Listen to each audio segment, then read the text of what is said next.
Prime Minister Narendra Modi has said that the Nari Shakti Vandan Adhiniyam or Women's Reservation Bill is no ordinary law but announcement of New India's new democratic commitment.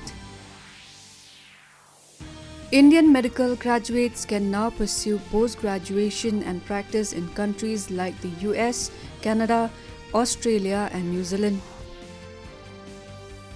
Health Secretary Sudhash Pant has said that over 5 lakhs Ayushman cards were made in just 4 days of the Ayushman Bhav campaign.